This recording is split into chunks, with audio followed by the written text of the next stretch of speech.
சென்னை புழல் சிறையில் இருந்து விடுதலை செய்யப்பட்ட மதிமுக பொதுச் செயலாளர் வைகோ செய்தியாளர்களை சந்தித்து வருகிறார். அதன் நேரடி காட்சிகளை தற்போது பார்க்கலாம். குற்றவாளி என்று நான் ஆதாரங்களோடு குற்றம் சாட்டியதாலும் 6 மாத காலம் கழித்து எஃப்ஐஆர் போடப்பட்டு 1 வருடம் கழித்து சார்ஜ் ஷீட் போடப்பட்டது. எங்களுக்கு தெரியாது, எனக்கு தெரியாது, எங்கள் சட்டத்துறைக்கும் தெரியாது. பாஸ்போர்ட்டுக்கு நான் விண்ணப்பித்த போதுதான் தெரிய வந்தது. ஆக லட்சோபலட்சம் ஈழத் தமிழர்கள் படுகொலைக்கு சிங்கள அரசோட கூட்டு குற்றவாளிதான் அன்றைய காங்கிரஸ் தலைமையிலான ஐக்கிய முற்போக்கு கூட்டணி அரசு, தமிழகத்தை ஆண்ட திமுக அரசு என்று நான் குற்றம் சாட்டிய ஆத்திரத்தில், எரிச்சலில், பழிவாங்கும் மனப்பான்மையோடு இந்த தேசத்துக்கே இவன் ஆபத்தானவன் என்று தேச துரோக குற்றச்சாட்டின் பேரில் 124A, அதை போல சமூகங்களுக்கிடையிலே மோதலை ஏற்படுத்துகின்றவன் என்று 153(1) இந்த பிரிவுகளிலே என் மீது வழக்கு போட்டு பிணையில் செல்லுகிறீர்களா என்றபோது நான் பிணையில் செல்லவில்லை என்று குறிப்பிட்டதற்கு காரணத்தையும் அன்றைக்கு பத்திரிகையாளர் நண்பர்களாகிய உங்களிடம் தெரிவித்தேன். ஈழத்தமிழ் இன படுகொலைக்கு, இத்தனை லட்சம் தமிழர்கள் படுகொலைக்கும் புலிகள் தோற்பதற்கும் இந்திய அரசின் துரோகம்தான் காரணம் என்பதை, அதற்காக என் மீது ஒரு தேச துரோக குற்றச்சாட்டு போட்டிருக்கிறார்கள் வழக்கு. இது மக்களுக்கு தெரிய வேண்டும். அப்பொழுது நான் ஒன்றை சொன்னேன், நான் ஜாமீனே வாங்க மாட்டேன் என்று சொல்லவில்லை. இந்த வழக்கில் எனக்கு 10 ஆண்டு தண்டனை கொடுத்தாலும் கொடுக்கலாம், ஆயுள் தண்டனை கொடுத்தாலும் கொடுக்கலாம். அதற்காக பயந்து நான் பேசிய எந்த வார்த்தையும் மறுத்து பேச மாட்டேன். நான் பேசியதுதான் என்று சொல்லுவேன். அப்படி தண்டனை எனக்கு கிடைக்குமானால் நான் மகிழ்ச்சியோடு ஏற்றுக்கொள்வேன் என்றுதான் குறிப்பிட்டேன். பிணையில் வரமாட்டேன் என்று நான் கூறவில்லை. ஆனால் எந்த நோக்கத்திற்காக இது மக்கள் மன்றத்துக்கு தெரிய வேண்டும் நினைத்தேனோ தெரிந்தது. இந்த 52 நாட்கள் சிறைச்சாலை என்னை நானே ஆய்வு செய்து கொள்வதற்கு, செல்ஃப் இன்ட்ராஸ்பெக்ஷன், எனக்கு ஒரு நல்ல வாய்ப்பாக பயன்பட்டது. நிறைய புத்தகங்கள் படிப்பதற்கு எனக்கு நேரம் கிடைத்தது. இந்த சந்தர்ப்பத்தில் கழகத்தின் அவைத்தலைவர் அண்ணன் திருப்பூர் துரைசாமி அவர்களும், பொருளாளர் சகோதரர் அருயிர் சகோதரர் கணேசமூர்த்தி அவர்களும், துணை பொதுச் செயலாளர்கள் மல்லை சத்யா, AK மணி, துரை பாலகிருஷ்ணன், மாவட்ட செயலாளர்களின் ஒட்டுமொத்த உயர்நிலைக்குழு உறுப்பினர்களின் கருத்தை 2 முறை என்னிடம் சொன்னார்கள். அண்ணன் அவைத்தலைவர் 2வது முறையும் நீங்கள் ஒப்புக்கொண்ட பல நிகழ்ச்சிகள் இருக்கின்றன, கழக தோழர்களினுடைய, முன்னணி தோழர்களுடைய வீட்டு நிகழ்ச்சிகள், இந்த நேரத்தில் நீங்கள் பிணையில் வர வேண்டும் என்று என்னிடத்தில் ஒட்டுமொத்த கருத்தையும் வற்புறுத்தி சொன்னார்கள். நான் அதை ஏற்றுக்கொண்டு பிணையில் வந்திருக்கிறேன். இந்த வழக்கு நடைபெற்று, இந்த வழக்கில் நான் பேசியதை எல்லாம் மறுக்காமல் அப்படித்தான் பேசியேன் என்பதனால் எனக்கு அப்படி ஒரு தண்டனை வழங்கப்படுமானால் அதை நான் மகிழ்ச்சியோடு ஏற்றுக்கொள்வேன்.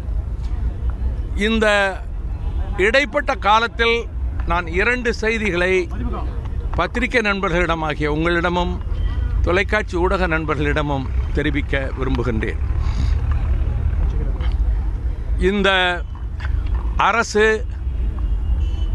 பல்வேறு ஓராண்டு காலத்திற்குள் அவர்களுடைய கட்சியினுடைய தலைவியும் முதலமைச்சருமாகிய சகோதரி ஜெயலலிதா மறைவு, அதன் பிறகு அவர்களுக்குள் ஏற்பட்ட பிரச்சனைகள், மோதல்கள், இவற்றில் பல்வேறு நெருக்கடிகளுக்கு இந்த அரசு ஆளாகி இருக்கின்றது.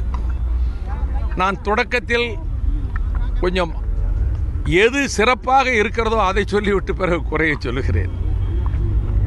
கல்வித்துறையில் மிகச்சிறந்த மாற்றங்களை இந்த அரசு, கல்வி அமைச்சர் செங்கோட்டையன் அவர்கள் முன்னெடுத்து அறிவித்திருக்கிறார்கள்.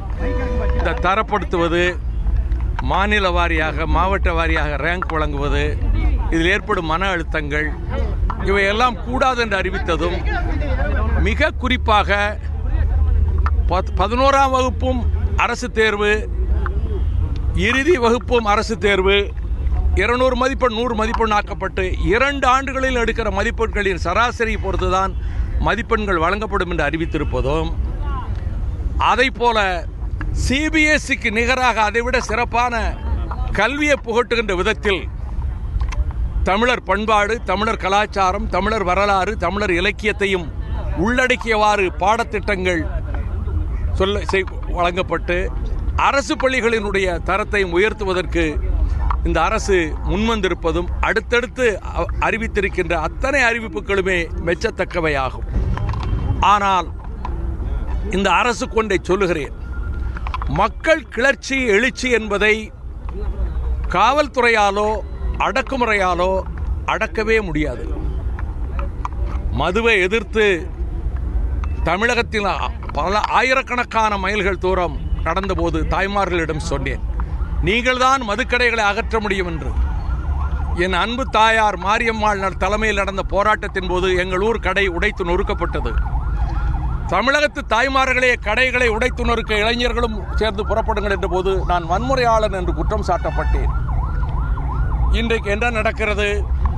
தமிழகம் பூராவிலும் தாய்மார்கள் பிள்ளைகள் நலனுக்காக, தன் கணவனுடைய உடல் நலனுக்காக, குடும்ப நலனுக்காக, பெண் பிள்ளைகள் நலனுக்காக தமிழகத்தில் எல்லா இடங்களிலும் பெண்கள் வீராவேசம் கொண்டு மதுக்கடைகளை அகற்றுகிறார்கள், உடைத்து நொறுக்குகிறார்கள். இது மக்கள் கிளர்ச்சி, யாரும் தூண்டிவிட்டு செய்வதல்ல. எனக்கு என்ன எப்படி நடக்க வேண்டும் என்று நான் ஊரூராக போய் பேசுகிற போது என்ன நினைத்தேனோ அது இன்றைக்கு நடக்கிறது. ஆனால் இந்த அரசு ரெண்டை கவனத்தில் கொள்ள வேண்டும். நீதிமன்றத்தில் உங்களுக்கு போய் இனிமேல் அரசாங்கம் போய் மதுக்கடைகளை திறப்பதற்கான வாசலை நீங்கள் திறக்க முடியாது. கலிங்கப்பட்டி ஊராட்சி மன்றத்திலே தீர்மானம் போட்டோம், மதுக்கடை கூடாது என்று. அது கடை மூடப்பட்டது. உயர்நீதிமன்றத்தில் வழக்கு தொடரப்பட்டது. மதுரை கிளையில் அரசாங்கம் கடையை திறக்க செய்வோம், ஊராட்சி தீர்மானம் செல்லாது என்றது. ஆனால் நீதியரசர் நாகமுத்து அவர்களும் நீதியரசர் முரளிதரன் அவர்களும் அவர்கள் ஒரு திட்டம் 2016 நவம்பர் 16 ஊராட்சி தீர்மானம் தான் செல்லும், அரசாங்கத்தினுடைய முடிவு செல்லாது, அது directive principles of state policy, நெறிப்படுத்தும் ஆணைகளின் 47வது அரசியல் சட்ட பிரிவு படி மதுவை ஒழிக்க வேண்டும் என்ற அந்த கருத்து தான் செல்லும். ஊராட்சி மன்றத்தின் தீர்மானத்துக்கு முன்னால் அரசு முடிவு செல்லாது என்று அறிவித்தது.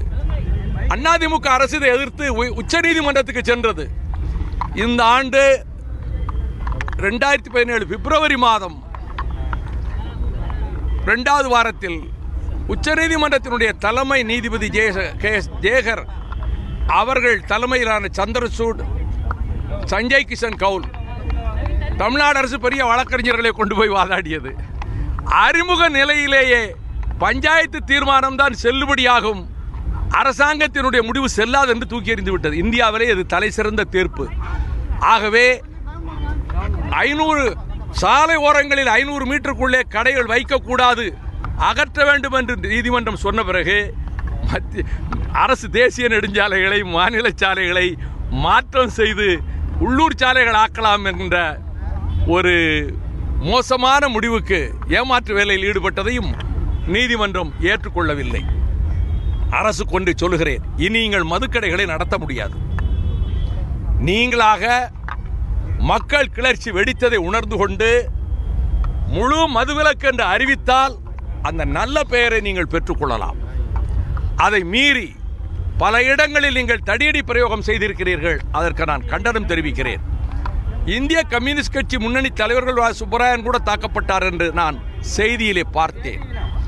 பெண்களை தாக்கி இருக்கிறார்கள், வழக்கு போடுகிறார்கள். கடைகளை திறக்காதீர்கள் என்று கடைகளை போய் சூறையாட பெண்களை புறப்பட்டு விட்டார்கள். எனவே இன்றைக்கு பொறுப்பிலே இருக்கக்கூடிய முதலமைச்சர் எடப்பாடி அவர்களுடைய தலைமையில் இருக்கக்கூடிய அரசுக்கு சொல்லுகிறேன், எப்படி நீங்க கடை நடத்த முடியாது? நாங்களாகவே கடைகளை மூடி முழு மதுவிலக்கு கொண்டு வந்தோம் என்ற நல்ல பெயரையாவது தேடிக்கொள்ளுங்கள். ஜனநாயகத்தில் பேச்சுரிமையும் நடமாடும் உரிமையும் உண்டு. கடற்கரையில் நீத்தார் நினைவு நாளாக, நினைவேந்தல் நிகழ்ச்சியாக, லட்சக்கணக்கான தமிழர்கள் படுகொலை செய்யப்பட்டதற்கு கண்ணீர் சிந்துகிற நிகழ்ச்சியாக மே 17 இயக்கத்தினர் அமைதியாக மெழுகுவர்த்திகளை உயர்த்தி பிடிக்கின்ற அந்த நிகழ்ச்சிக்கு ஏன் அனுமதி கொடுக்கவில்லை? இது சர்வாதிகார நாடா? நான் இதற்கு பலத்த கண்டனத்தை தெரிவிக்கிறேன்.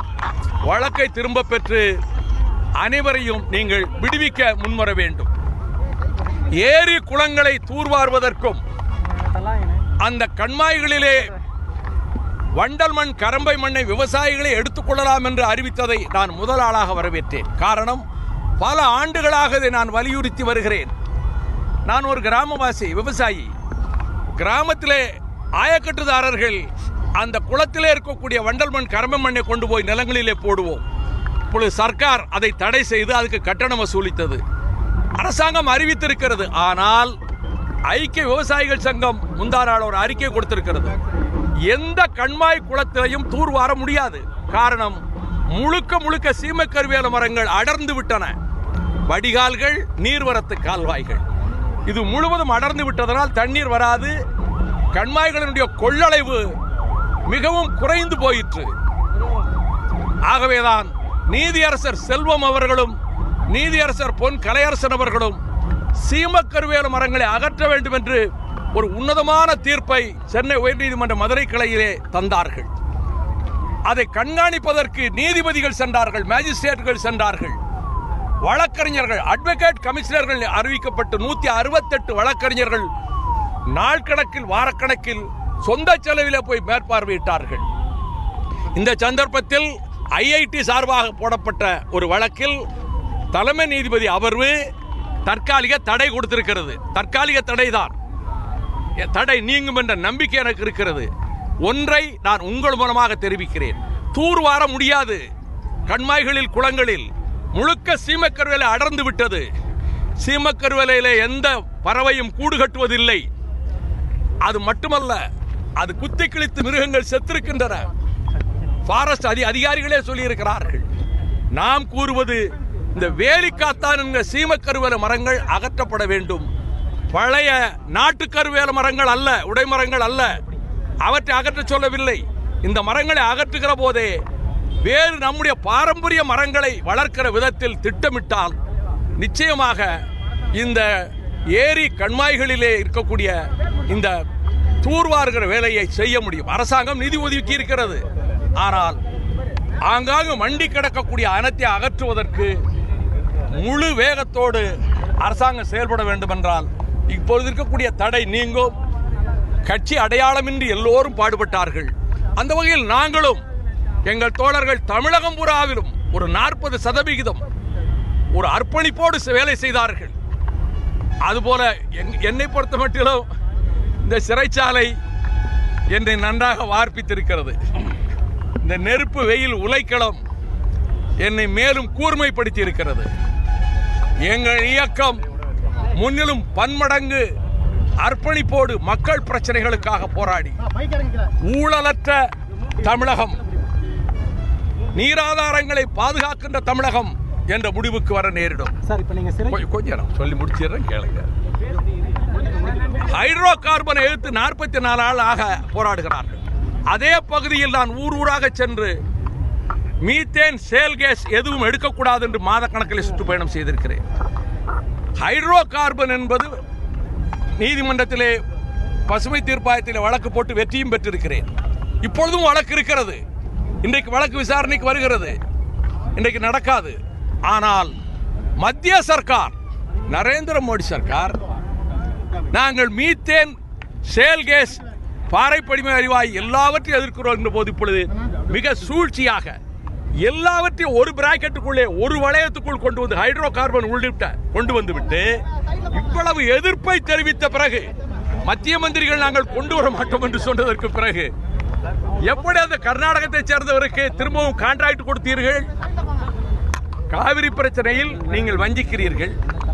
மேலாண்மை வாரி அமைக்க வேண்டும் என்று சொன்ன போது முதலில் ஒத்துக்கொண்ட முகில் ரோத்தகி திரும்ப இது நடுவர் மன்றம் எங்களை கட்டுப்படுத்தாது, பார்லிமெண்ட்ல தான் நிறைவேற்ற வேண்டும் என்றார்கள். பார்லிமெண்ட் கூடியதை நிறைவேற்றினீர்களா? மேகதாட்டு ராஜமண்டல அணை கட்டப் போகிறான், கட்டி கொண்டிருக்கிறான், ஆரம்ப வேலை ஆரம்பித்து விட்டான். மத்திய சர்க்கார் அதை கண்டுகொள்ளாது. நீங்கள் கட்டிக்கொள்ளுங்கள் என்று தமிழகம் சொட்டு தண்ணீரின்றி பாலைவனமாக கூடிய பெரும் ஆபத்து வந்து கொண்டிருப்பதால் மத்திய அரசினுடைய இந்த ஓரவஞ்சக போக்கு நதிநீர் பிரச்சனைகளில், குறிப்பாக shale gas, hydrocarbon gas போன்ற பிரச்சனைகளில் தமிழகத்தின் கோடிக்கணக்கான மக்களினுடைய உணர்வுகளை நீங்கள் உதாசீனம் செய்வீர்களானால் மக்கள் கிளர்ச்சி வெடிக்கும் போது அதை நீங்கள் எந்த அடக்குமுறையை கொண்டும் தடுக்க முடியாது என்பதையும் நான் தெரிவித்துக் கொள்கிறேன். கேளுங்க சார், அது கேட்கணும். நீங்க தமிழ்நாடு ஆளக்கூடிய தமிழர்கள் யார் என்கிற விவாதம் பெருசா போயிட்டு இருக்கு. யார் ஆட்சி பண்ணணும் நீங்க எதிர்பார்க்கிறீங்க? இதற்கெல்லாம் நான் பதில் சொல்ல விரும்பவில்லை. ரஜினி அரசியலுக்கு வருவதை வைகோ ஏற்றுக்கொள்கிறார். ஜனநாயகத்தில் யாரும் ஜனநாயக உரிமைப்படி அரசியல் கட்சி ஆரம்பிக்கலாம், தேர்தலில் போட்டியிடலாம். எனவே இது அவரவர்களுடைய உரிமையை பொறுத்தது. அது பற்றி நான் எந்த கருத்தும் சொல்ல வேண்டிய தேவையில்லை. அதாவது என் கருத்து என்பது அவர்களுடைய ஒவ்வொருவருடைய விருப்பம். அது பற்றி நான் கருத்து சொல்வதற்கு இல்லை என்று கூறிவிட்டேன். அதோடு முடிவு. போராட்டங்களையே வாழ்க்கையாக கொண்டு மதிமுக தான் நதிநீர் பிரச்சனைகளுக்காக ஏராளமாக போராடி இருக்கிறது. நண்பரே,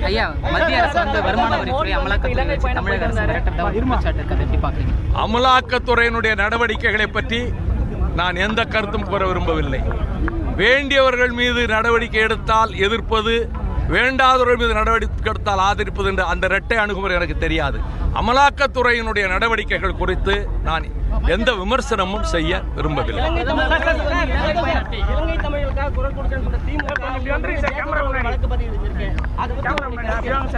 அதாவது ஈழத்தமிழ் இனப்படுகொலைக்கு முக்கிய காரணம் இந்திய அரசு, முழுமுதல் காரணம் அன்றைய திமுக அரசு. இந்த தைரியத்தில் அவ்வளவு மக்களை கொன்னாங்க. அதை சொன்னதுக்கு தான் மேல வழக்கு போட்டாங்க. அது மக்கள் மன்றத்துக்கு, இளைஞர் மன்றத்துக்கு தெரியப்படுத்தணுங்கிறதுக்காகத்தான் நான் சிறைக்கு வந்தேன்.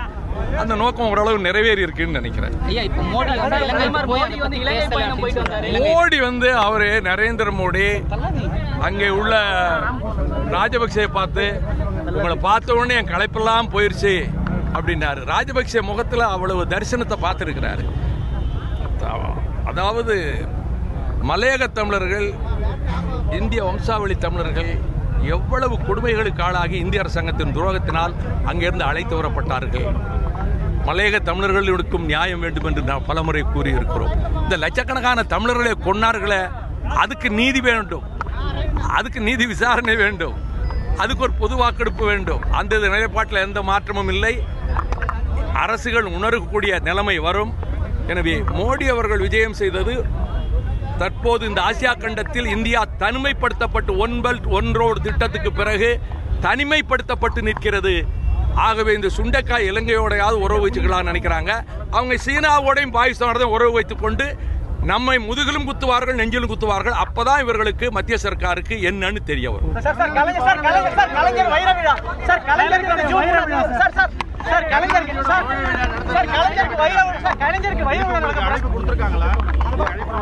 எனக்கு அழைப்பு இல்லை. விழா சிறப்பாக நடக்கட்டும்.